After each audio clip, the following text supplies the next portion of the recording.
your burden of sin. There's power in the blood, power in the blood. దైవజనులు సంఘం అనే మరో అంశంతో మన ముందుకు వస్తున్నారు. ఎంతో లోతుగా గ్రీక్ నుండి, హీబ్రూ నుండి, అలాగే మూల భాష నుండి కూడా అనేకమైన అర్థాలు చెప్పి మనం బోధించి మనకు అర్థమయ్యేలాగా టీచ్ చేయడానికి దైవజనులు సిద్ధంగా ఉన్నారు. మనం శ్రద్ధగా విందాం. పర్సనల్గా నేను కూడా చాలా ఆస్వాదించబడుతున్నాను. అంటే మీ ఫోన్ కాల్స్ ద్వారా మేము వింటున్నాం, ఈమెయిల్స్ ద్వారా మేము చదువుతున్నాం. చాలా సంతోషంగా మేము భావిస్తున్నాం. ప్రభు కృపను బట్టి మేము దేవునికి కృతజ్ఞతాస్తుతులు చెల్లిస్తున్నాం. మీ టీవీ కార్యక్రమం ద్వారా మా తండ్రి గారైన reverend doctor S George Babu గారు వాక్యం అందిస్తుండగా మనం శ్రద్ధగా విందాం, మేలు పొందుకున్నాం. అందరికీ వందనాలు. Praise the Lord, glory to God in the highest. చిన్న ప్రార్థన చేస్తాను. పరిశుద్ధాత్మదేవ, మరొకసారి మీ వాక్యమును స్టడీ చేయడానికి, రీసెర్చ్ చేయడానికి మీరు మాకు ఇచ్చినటువంటి ఈ మంచి సమయాన్ని బట్టి మీకు వందనాలు. ఈ యేసు రక్తం అనే ఈ కార్యక్రమాన్ని ఆశీర్వాదకరంగా మీరు నడిపిస్తున్నందుకు, జరిగిస్తున్నందుకు మీకే మహిమ, ఘనత, ప్రభావములు చెల్లిస్తూ యేసు నామములో ప్రార్థిస్తున్నాను తండ్రి, ఆమేన్. Praise the lord. ఎలా ఉన్నారు? మీరు ఇప్పుడు సుఖంగా, సంతోషంగా, నవ్వుతూ, మీ ముఖాలు ఇప్పుడు కళ్ళకళ్ళాడుతూ, మీ గృహాలు ఇప్పుడు దేవుని దీవెలతో, ఆత్మాభిషేకంతో ఉండాలని మీ కొరకు నిరంతరము నేను ప్రార్థిస్తున్నాను. దేవుడు యేసు రక్తమనే ఆధ్యాత్మిక కార్యక్రమాన్ని అద్భుతకరమైన, ఆశీర్వాదకరమైన రీతిలో జరిగిస్తూ వస్తాం. ఈ వాక్యాలను వింటూ దీవించబడి మీరు ఇస్తున్న ఫీడ్బ్యాక్ నిజంగా అద్భుతం. మీ అందరికీ ప్రభు పేరట మరొకసారి వందనాలు. గత కొంతకాలం నుండి సంఘం అంటే ఏంటి, సంఘం ఎలా ఉండాలి, సంఘం ఏం చేయాలి అనే విషయాలు మనం స్టడీ చేస్తాం. గత వారంలో మనం ప్రారంభించిన ఆ వాక్య భాగాన్ని మళ్ళీ మనం ఒకసారి చదువుదాం. అపోస్తల కార్యములు 9:31 3వ లైన్ ఆఖరి మాటలు ఏంటంటే, పరిశుద్ధాత్మ ఆదరణ కలిగి నడుచుకొనుచు విస్తరించుచుండెను. పరిశుద్ధాత్మ ఆదరణ. సంఘము పరిశుద్ధాత్మ అభిషేకము లేక పరిశుద్ధాత్మ సన్నిధి, పరిశుద్ధాత్మ ఆదరణ మనం కలిగి ఉండాలి. మీకు ఒక విషయం చెప్తున్నాను.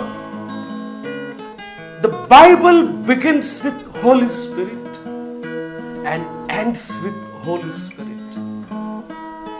బైబిల్ ప్రారంభంలోనే పరిశుద్ధాత్మను గూర్చినటువంటి సూచన ఉన్నది. బైబిల్ ముగింపులో కూడా పరిశుద్ధాత్మను గూర్చినటువంటి వాక్యము ఉన్నది. పరిశుద్ధాత్మ అంటే it's not a mere power, he is a person. ఒక శక్తి కాదు. పరిశుద్ధాత్ముడు అనగా ఒక వ్యక్తి అయి ఉన్నాడు. త్రిత్వములో తండ్రి, కుమార, పరిశుద్ధాత్ముడు అని మనం పిలుస్తున్నాం.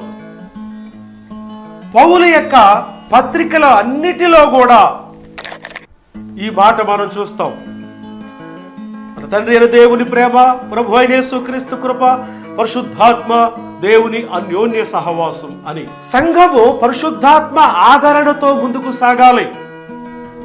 అనగా పరిశుద్ధాత్మ సహాయం కావాలి, పరిశుద్ధాత్మ నడిపింపు కావాలి, పరిశుద్ధాత్మ యొక్క అభిషేకం, ప్రసన్నత, ఆ డైనమైట్, ఆ డోనామిస్ పవర్ కావాలి. ప్రభు శిష్యులతో చెప్పారు, నేను వెళ్తున్నాను మిమ్మల్ని విడిచిపెట్టి అంటే వాళ్ళు దిగులుగా ఉన్నారు. నేను వెళ్ళడం మంచిదే.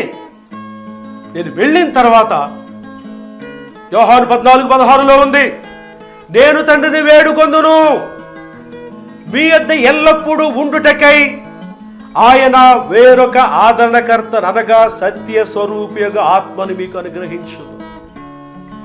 నేను వెళ్ళడం మంచిదే.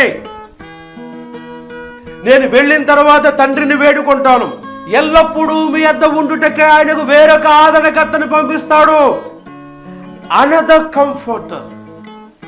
దాని అర్థం ఏంటంటే, విశ్వవిఖ్యాత బైబిల్ పండితుడు ఆర్.ఎ. టోరీ గారు దాన్ని ఏ విధంగా అభివర్ణించారంటే, అనదర్ కంఫర్టర్ మీన్స్, ఇప్పుడు వరకు నేను మీకు కంఫర్టర్గా ఉన్నాను, మీకు ఆపద వచ్చినప్పుడు ఆదుకున్నాను, కష్టం వచ్చినప్పుడు సహాయపడ్డాను, అన్ని రీతులుగా మిమ్మల్ని ఆదరించాను. ఇప్పుడు నేను వెళ్ళిపోతున్నాను, నా వలె సేమ్ టు సేమ్ నాలాంటి వేరొక ఆదరణకర్తను పంపిస్తాను, సత్య స్వరూపియగు ఆత్మ అని దాని అర్థమని ఆర్.ఎ. టోరీ గారు వివరించారు.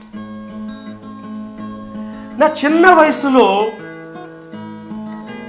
నేను ఒక కళను చూశాను. ఆ కళ ఏంటంటే, నేను మామూలుగానే నిద్రపోతున్నాను, ఆ నిద్రలో ఒక కళ నేను చూస్తూ ఉన్నాను. మహా వెలుగుతో ఆకాశములో నుండి ఒక పావురము నా మీదకి దిగి వచ్చింది. వెంటనే ఆ మంచం మించి నేను కింద పడిపోయాను, లేచి ఏడ్చాను. కలలో కాదు, నిజంగానే మంచం మించి కింద పడిపోయాను నేను. నాకు మెలకు వచ్చేసరికి మంచం కింద ఉన్నాను, నేను కింద పడి ఉన్నాను. నేను అప్పుడప్పుడు అనుకుంటూ ఉంటాను, విశ్వసిస్తూ ఉంటాను, చిన్న వయసులోనే పరిశుద్ధాత్మ పావురము నాలోనికి వచ్చాను, చిన్న వయసులోనే పరిశుద్ధాత్మ పావురము నా మీదకి దిగి వచ్చి ఉన్నది, చిన్న వయసులోనే పరిశుద్ధాత్మ వెలుగు, పరిశుద్ధాత్మ ప్రభావం, ఆ డోనమిస్ పవర్ నా మీద ఉన్నది అని నేను భావిస్తాను. Glory to God in the highest. దేవుని బిడ్డలారా, పరిశుద్ధాత్మ అది ఒక పెద్ద సబ్జెక్ట్. అయితే సంఘం పరిశుద్ధాత్మ లేకుండా సంఘమే లేదు, పరిశుద్ధాత్మ నడిపింపు లేకుండా సంఘమే లేదు. జలముల పైన హో ఆత్మ అల్లాడుచుండెను అని వ్రాయబడి, అల్లాడుట కింగ్ జేమ్స్ లో మూవింగ్ అని ఉంటది. అయితే ఒరిజినల్ హీబ్రూలో హోవరింగ్ అంటే పొదుగుట అని అర్థం. గుడ్లని పెట్టి ఒక కోడి పెట్ట 21 రోజుల పాటు ఆ గుడ్లను పొదిగినప్పుడు ఆ గుడ్లకు వేడి పుట్టి, త్రాణ పుట్టి, అందులో కొన్ని యాక్షన్స్ జరిగి ఆ గుడ్డులో నుండి కోడి పిల్ల వచ్చిన రీతిగా దేవుని మహోగ్రతకు గురి అయి నిరాకారముగాను శూన్యముగాను అయిపోయినటువంటి ఈ భూమిని, ఈ భూగ్రహాన్ని పరిశుద్ధాత్మ దేవుడు ఒక కోడి పెట్ట ఏ విధంగా గుడ్లను పొదుగుచు ఉంటాడో అట్టి రీతిగా హీ వాజ్ హోవరింగ్, పొదుగుచు ఉంటాడు. ఒక యాక్షన్ జరిగి నూతన సృష్టి సంభవించింది. అవును, మనం శూన్యముగాను నిరాకారముగా ఉన్నటువంటి మన జీవితం, మన సంఘాలు, మన బ్రతుకులు, మన గృహాలు పరిశుద్ధాత్మ దేవుడు హోవరింగ్ చేసినప్పుడు నూతన సృష్టిగా మారిపోతాం. Glory to God in the highest. అంతేకాదు, మరొక అద్భుతకరమైన వచనాన్ని నేను గుర్తు చేస్తున్నాను. యెహోవా ఆత్మ గిద్యోనును ఆవేశించెను అని వ్రాయబడి ఉంది. ఆవేశించడం అంటే ఆవేశము కలుగు చేయడం కాదండి. కొందరు దైవజనులు చెప్పడం నేను విన్నాను, ఆవేశించడం అంటే ఆవేశం కలుగు చేయడం, పౌరుషం కలుగు చేయడం అని. ఎంత మాత్రం కానే కాదు. హీబ్రూ పదానికి అర్థం ఏంటంటే టు క్లోత్, వస్త్రములు ధరించుట అని అర్థం. ఎస్, మనకు వస్త్రాలు లేకపోతే మనుషులు మనల్ని రానివ్వరు. మనకి పిచ్చి పట్టిందని కర్రలతో కొడతారు, రాళ్లతో కొడతారు, మెంటల్ హాస్పిటల్లో జాయిన్ చేస్తారు. పరిశుద్ధాత్మ అనే వస్త్రాన్ని, పరిశుద్ధాత్మ దేవుని వస్త్రము వలె ధరించాలి మనం. ఆయన లేకపోతే నిజంగా మనకి మెంటల్ ఉన్నట్టే. ఆయన కానీ లేకపోతే మనం నిజంగానే మెంటల్ హాస్పిటల్కి వెళ్ళాలి. యెహోవా ఆత్మ గిద్యోనును ఆవేశించినట్టే వస్త్రము ధరించుకున్నట్లుగా ఆయన ధరించుకోవాలి. అంతేకాదు, మరొక గొప్ప మాట పరిశుద్ధాత్మ దేవుడు నాకు గుర్తు చేస్తున్నాడు. యెహోవా ఆత్మ సంసోనును రేపుటకు మొదలు పెట్టెను, జొరియాకును ఎస్తాయోలుకును మధ్యలో రేపుటకు మొదలుపెట్టాను. అవి రెండు ఊరులు. ఆ 2 ఊరుల మధ్యలోనే ఎందుకు రేపుచున్నాడు? ఆ 2 ఊరుల మధ్యలో ఉన్న స్పెషాలిటీ ఏంటి? నా రీసెర్చ్లో నేను తెలుసుకున్నది ఏంటంటే, ఆ 2 ఊరుల మధ్యలో ఒక సైన్యము, ఒక ఆర్మీ క్యాంప్ ఉంది.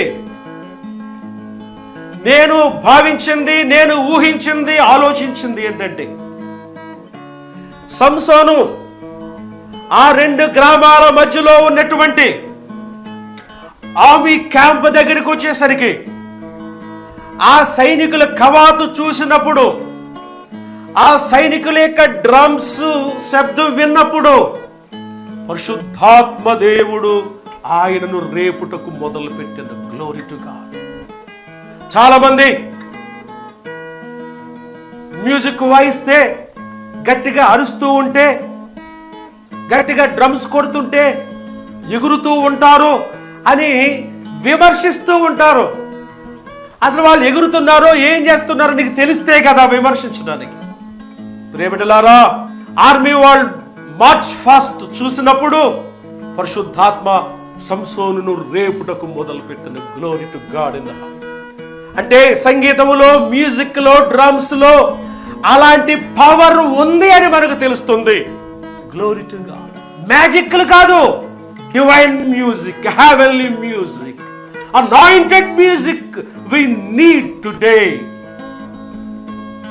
ప్రియబిడ్డలారా, సంఘము పరిశుద్ధాత్మ యందలి ఆదరణ కలిగి ఉండాలి.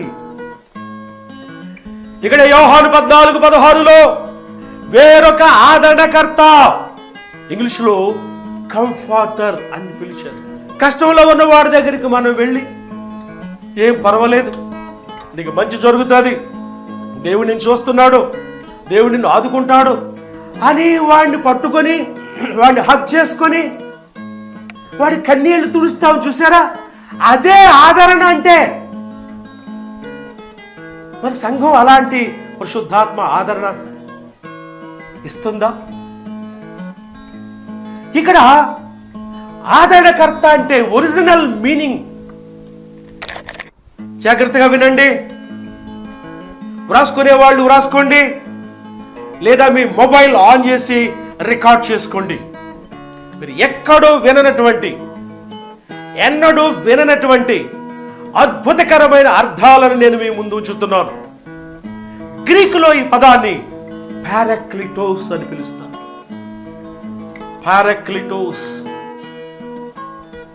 పారాక్లిటోస్ అంటే కాల్డ్ అలాంగ్ సైడ్ అని అర్థం.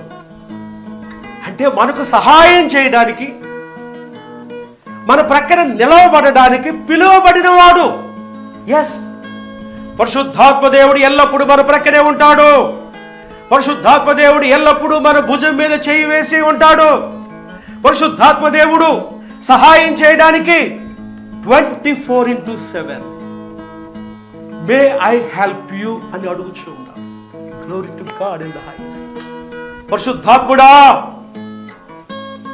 My eternal friend, you are with me always, all the days, day and night, in every situation. Thank you, Holy Spirit. Parakletos, called alongside. అయితే ఈ పదాన్ని ఏ మాటలతో ట్రాన్స్లేట్ చేశారు? ఒక్క మాటతో ట్రాన్స్లేట్ చేయడం వీలు కాక, ఈ పారాక్లిటోస్ అనే పదానికి ఒక్క మాటలో అర్థం చెప్పడం వీలు పడక, డిఫరెంట్ అనువాదాల్లో డిఫరెంట్ వర్డ్స్ తో ట్రాన్స్లేట్ చేశారు. అవి నేను మీ ముందు ఉంచుతున్నాను. లెక్సామ్ ఇంగ్లీష్ బైబిల్లో అడ్వకేట్ అని పిలిచారు. అడ్వకేట్ అనగా ఉత్తరవాది అని మన తెలుగు బైబిల్లో ట్రాన్స్లేట్ చేశారు. ఉత్తరవాది అంటే ఉత్తరాలు ఇచ్చేవాడని కాదు. అడ్వకేట్, లాయర్, ప్లీడర్, మన పక్షముగా వాదించేవాడు. Glory to God in the highest. Holy Spirit, Holy Ghost is my advocate. Yes, నేను ఒక కోర్టులో ఒక నేరస్తుడిగా, ఒక అక్యూజ్డ్గా ఉన్నాను. నేను నా మీద నేరం మోపేవాడు సాధారణమైన వాడు కాదు, సైతాన్. అపవాదులు మోపేవాడు, అపవాది నేరములు మోపేవాడు. ఎన్ని నేరములు నా మీద మోపుతూ ఉన్నాడు హెవెన్లీ కోర్టు. అయ్యో, నా పక్షంగా వాదించే వాళ్ళు ఎవరు లేరా? నన్ను విడిపించే వాళ్ళు ఎవరు లేరా? నాకు అడ్వకేట్ ఎవరు లేరా?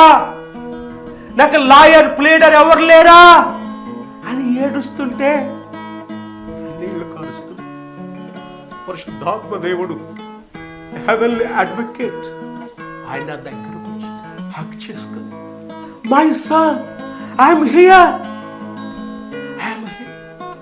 I'm your advocate. I plead on behalf of you. I'm your lawyer. నేను అడ్వకేసీ చేస్తాను, నేను మధ్యవర్తిత్వం చేస్తాను, నీ పక్షంగా నేను వాదిస్తాను. పరిశుద్ధాత్మ దేవుడు ఎన్నడూ వాదనలో ఆయనను మించిన వాళ్ళు ఎవరు లేరు. సైతాను కాదు, వాడు బాగుచ్చిన తోక ముడుచుకుని వెళ్ళాల్సింది. హీస్ మై అడ్వకేట్, నా పక్షముగా వాదించేవాడు. యేసు రక్తమును ఆధారం చేసుకొని, యేసు శిలువ మరణములను ఆధారం చేసుకొని, ఇతడు ఏ తప్పు చేయలేదు, ఏ పొరపాటు చేయలేదు, ఇతనికి రావాల్సిన శిక్ష అంతా యేసు భరించాడు, ఇతన్ని విడిచిపెట్టాలి, ఇతడు నేరస్తుడు కాదు అని నా పక్షముగా వాదించడానికి సిద్ధంగా ఉన్న advocate, heavenly advocate. Lexham English బైబుల్లో అడ్వకేట్ అని వాడారు. Glory to God. పరిశుద్ధాత్ముడా, నా పక్షముగా వాదించుచున్నందుకు నీకు వందనాలు, స్తోత్రాలు. అంతేకాదు, ఈ పారాక్లిటస్ అనే ఈ గ్రీకు పదాన్ని ట్రీ ఆఫ్ లైఫ్ బైబిల్ ట్రాన్స్లేషన్లో హెల్పర్ అని ట్రాన్స్లేట్ చేశారు. హెల్పర్, సహాయము చేసేవాడు, దోచుకునేవాడు కాదు, పేక నొక్కి చంపేవాడు కాదు, దొంగిలించేవాడు కాదు, కింద పడేసి కాలితో తొక్కి చంపేసేవాడు కాదు. He is our helper. ఒకవేళ ప్రజలు నీకు సహాయం చేయకపోవచ్చేమో, నీ తల్లిదండ్రులే నీకు సహాయం చేయలేకపోవచ్చు, నీ సంఘం నీకు సహాయం చేయలేకపోవచ్చు, నీ ఆర్థిక వ్యవహారాలలో కానీ, ఆరోగ్య సంబంధమైన విషయాలలో కానీ, నీ భక్తి జీవితంలో కానీ, ఈ క్రైస్తవ నడవడికలో కానీ నీకెవరూ సహాయం చేయలేకపోతే పోవచ్చునేమో. కానీ నిరంతరం మనకు దగ్గరగా ఉండి, పడిపోయిన మనకు చెయ్యిచ్చి పైకి లేపే ఒక సహాయకుడు ఉన్నాడు. ఇక ఈ పని నేను చేయలేను, ఈ సంఘాన్ని నేను నడిపించలేను, ఇక వాక్యాన్ని చెప్పలేను, నా ప్రసంగముల వల్ల ఎవరు రక్షించబడుట లేదు, నేను విరమించుకుంటాను అన్నటువంటి నిరాశ నిస్పృహలో ఉన్నటువంటి మనకు చేయూతనిచ్చి, I am your helper forever and ever, ఇప్పటికీ ఎప్పటికీ నిరంతరము నీకు సహాయం చేస్తాను, I am your helper అని చెప్తున్న పరిశుద్ధాత్మ దేవుడు. Glory to God in the highest. Tree of Life translation helper అని ట్రాన్స్లేట్ చేస్తాడు. సహాయం చేస్తాడు. మనుషులు మధ్యదారిలో వదిలేసి వెళ్ళిపోతారు, పరిశుద్ధాత్మ దేవుడు కడ వరకు సహాయం చేస్తాడు. మనుషులు నట్టేట ముంచేసి వెళ్ళిపోతారు, పరిశుద్ధాత్మ దేవుడు మునిగిపోతున్న మనల్ని పైకి లేవనెత్తే సహాయకుడై ఉన్నాడు.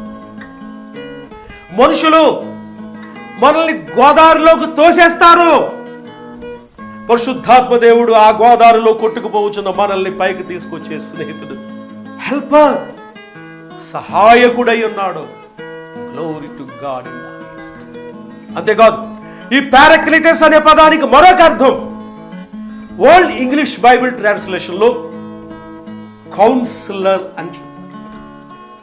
కౌన్సిలర్, కౌన్సిలర్ అనగా ఆలోచనాకర్త, ఆలోచన చెప్పేవాడు. కేవలం ఆలోచనలు చెప్పి సరిపెట్టుకునేవాడు కాదు. సేవ ఎలా చేయాలో మనకు తెలియదు, కానీ ఆయన ఆలోచన చెప్తాడు. ప్రసంగాలు ఏ విధంగా చేయాలో మనకు తెలియదు, నాకు తెలుసు అని అనుకుంటే 100% వీఆర్ ఫెయిల్డ్. కానీ పరిశుద్ధాత్మ దేవుడు ఆలోచన చెప్తాడు. ఈ లోకాన్ని ఏ విధంగా జయించాలో, లోకాశలను ఏ విధంగా జయించాలో, శరీరాశ, నేత్రాశ, జీవపుటమును ఏ విధంగా జయించాలో మనకు తెలియదు. కానీ పరిశుద్ధాత్మ దేవుడు కౌన్సిలర్ చేస్తాడు, ఆలోచన చెప్తాడు. కౌన్సిలింగ్ అనేది ఒక బ్రహ్మాండమైన సబ్జెక్ట్. కొంతమంది కౌన్సిలింగ్ చేసేవాళ్ళు ఉంటారు. భార్యాభర్తలు గొడవలు వచ్చినప్పుడు కౌన్సిలింగ్ చేస్తారు. తాగుడుకు బానిస అయినప్పుడు కౌన్సిలింగ్ చేస్తారు. నిరాశ నిస్పృహలకు లోనైపోయి మౌనంగా మైల్డ్గా ఉన్న వ్యక్తికి కౌన్సిలింగ్ చేస్తారు. ఉదాహరణకు భార్యాభర్తలకు గొడవ వచ్చి వారిద్దరు సెపరేట్గా ఉంటే వాళ్ళు కౌన్సిలింగ్ ఇస్తారు. ఎందుకు గొడవ వచ్చింది, ఎవరిలో పొరపాటు ఉంది, ఎవరు ఓవర్ యాక్షన్ చేస్తున్నారు, అసలు ప్రాబ్లం ఏంటి, రూట్ కాజ్ ఏంటి, ఇవన్నీ తెలుసుకొని దాని ప్రకారంగా కౌన్సిలింగ్ ఇస్తారు. పరిశుద్ధాత్మ దేవుడు కూడా అంతే, ఆయన కౌన్సిలర్. రూట్ కాజ్, అసలు మూల కారణం ఏంటి, అసలు దానికి వేరెక్కడుంది, ఆ చేదైన వేరు, దాన్ని తీసి పారవేసి ఆ మూల కారణాన్ని ఆయన సర్వనాశనం చేసి విడిపోయిన కుటుంబాలని కలుపుతాడు. He is our heavenly counsellor. అంతేకాదు, తాగుడుకు బానిస అయిపోయినటువంటి ఒక వ్యక్తిని మనం హాస్పిటల్కి కౌన్సిల్కి తీసుకెళ్తే వాళ్ళు కౌన్సిలింగ్ ఇస్తారు. ఎందుకు ఇతడు తాగుడుకు బానిస అయిపోయాడు, ప్రేమలో విఫలం చెందడం వలన, తల్లిదండ్రులు రోజు కొట్టుకుంటూ ఉంటుంటే అది చూడలేక ఎలాగ మారిపోయాడా, అసలు రూట్ కాజ్ ఏంటి, ఆ కాజ్ని కనిపెట్టి అతనికి కౌన్సిలింగ్ ఇస్తారు. ఆ యొక్క మద్యపానంలో నుంచి బయటపడ్డారు. పరిశుద్ధాత్మ దేవుడు కూడా అంతే.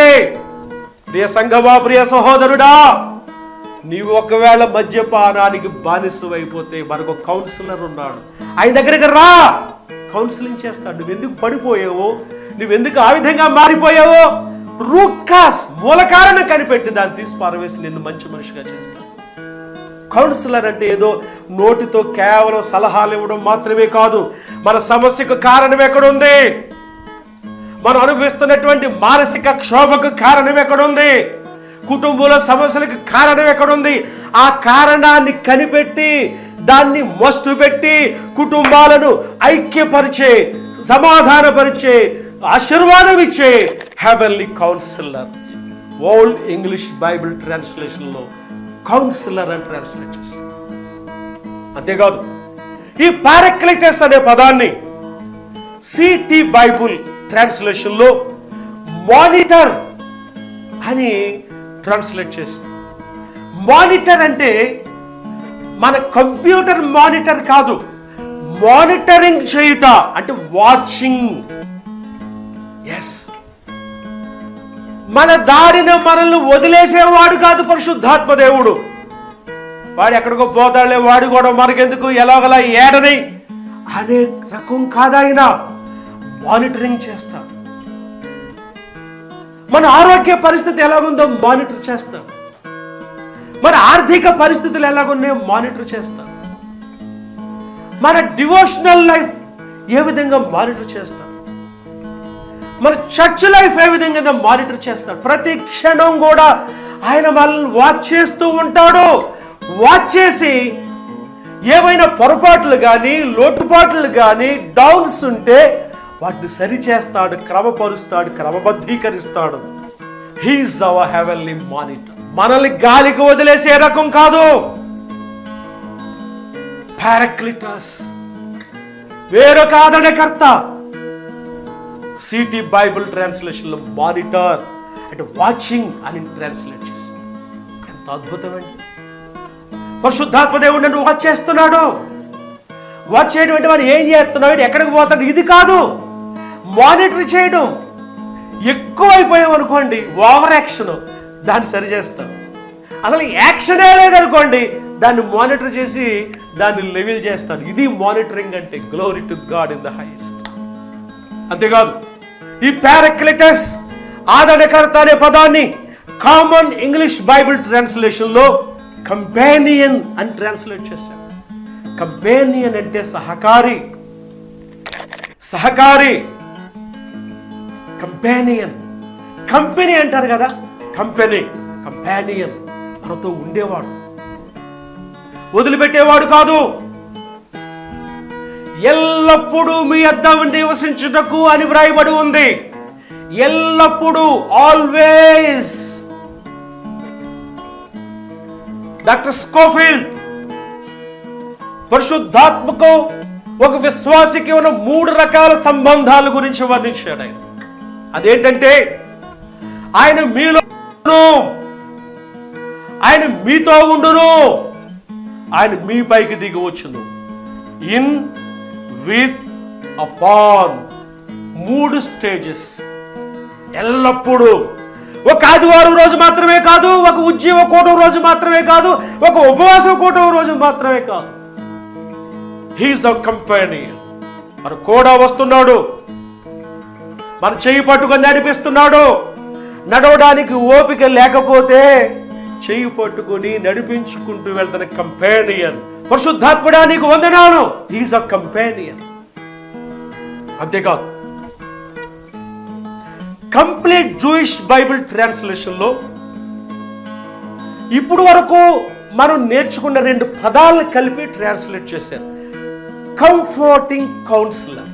ఒక వ్యక్తి మన దగ్గరికి కౌన్సిలింగ్ కోసం వస్తే, నువ్వు ఇలాగెందుకు చేసావు, తప్పు నీలోనే ఉంది, నువ్వు పొరపాటు చేసావు అని గద్దించి ఏడిపించి చేసే కౌన్సిలర్ కంఫర్టింగ్ కౌన్సిలర్. అంటే మన దగ్గర కూర్చొని కన్నీళ్లు తుడుస్తూనే కౌన్సిలింగ్ ఇస్తాడు. అనేక సందర్భాల్లో ఏడుస్తూ ఉన్నాం, అనేక సందర్భాల్లో నా గుండె పగిలిపోయినాం. He is my comforting counsellor. నా దగ్గరికి వచ్చాడు, నా కన్నీళ్లు తుడుస్తూనే నాకు కౌన్సిలింగ్ ఇచ్చాడు ఆయన. గ్లోరీ టు గాడ్, హల్లెలూయా. అంతే కదండి, ఈ పారాక్లిటస్ సాధనకర్త అనే పదాన్ని ది మెసేజ్ బైబిల్ ట్రాన్స్లేషన్ లో ఫ్రెండ్ అని ట్రాన్స్లేట్ చేశారు. ఫ్రెండ్, స్నేహితుడు. స్నేహితుడు. 2 స్నేహితులు వ్యాపారం చేస్తున్నారు. ఆ డబ్బు వ్యవహారాలు చూసి, ఆ డబ్బు కట్లు చూసి ఎలాగైనా సరే నొక్కేయాలని ప్లాన్ వేసి ఒక స్నేహితుడు ఆ బిజినెస్ లో తప్పుడు లెక్కలు రాసి మరొక స్నేహితుడిని మోసగించి, అతడు దరిద్రుడైపోయి, భిక్షగాడైపోయి, పేదవాడైపోయి మరణావస్థలోకి వచ్చేసాడు. ఒక స్నేహితుడు, నమ్మిన స్నేహితుడు మోసగించటం. పరిశుద్ధాత్మ దేవుడు మోసం చేసే స్నేహితుడు కాదు. పరిశుద్ధాత్మ దేవుడు నెట్టాడు ముంచే స్నేహితుడు కాదు. అందరూ వదిలేసినా సరే, అందరూ విడిచిపోయినా సరే, అందరూ దూషించినా, ద్వేషించినా, కొట్టినా, తిట్టినా సరే, ఎల్లప్పుడూ మన దగ్గర ఉండే మన ఫ్రెండ్, హెవెన్లీ ఫ్రెండ్. పరిశుద్ధాత్మదేవా, నీవు ఇస్తున్న ఆదరణ కొరకు వందనాలు, నీ స్నేహం కొరకు వందనాలు, నీ అడ్వకేసీ కొరకు వందనాలు, నీ వాచింగ్ కొరకు వందనాలు, నీ కౌన్సిలింగ్ కొరకు వందనాలు. కన్నీళ్లు తుడుస్తున్నందుకు వందనాలు, ధైర్యపరుస్తున్నందుకు వందనాలు, బలమిస్తున్నందుకు వందనాలు, డోనమిస్ పవర్తో నింపినందుకు వందనాలు, వాడుకుంటున్నందుకు వందనాలు, తోడుగా ఉంటున్నందుకు వందనాలు. మీకే మహిమ, ఘనత, ప్రభావం యేసు నామములో ప్రార్థిస్తున్నాను తండ్రి. Amen. Glory to God. Thank you for watching మీ. God be with us till we meet again. Amen. Praise the Lord. This is George Lilly Branham. ఇంతవరకు దైవజనులు మా మావయ్య గారు reverend doctor S George Babu గారు దైవ సందేశాన్ని విని మీరు దీవింపబడ్డారని విశ్వసిస్తున్నాం. అలాగే ప్రతి శుక్రవారం సాయంత్రం 7 నుంచి 7:30 వరకు ఈ వర్తమానములు వినవలసిందిగా ప్రేమతో మిమ్మల్ని ఆహ్వానిస్తున్నాం. పాపపు సమస్యల, రోగమా, దురాత్మ ప్రభావమా, నిరాశ, నిస్పృహ మొదలగు సమస్యలు మిమ్మల్ని బాధిస్తున్నాయా? అలా అయితే వెంటనే మాకు ఫోన్ చేయండి. మా ఫోన్ నంబర్ 9908055599, 8852238679. మా ఈమెయిల్ hearttoheart@hearttoheartmail.com. మా address reverend S George Babu, heart to heart, Rajpudi, Jaggampeta, east Godavari. మీ అందరికీ నా వందనాలు.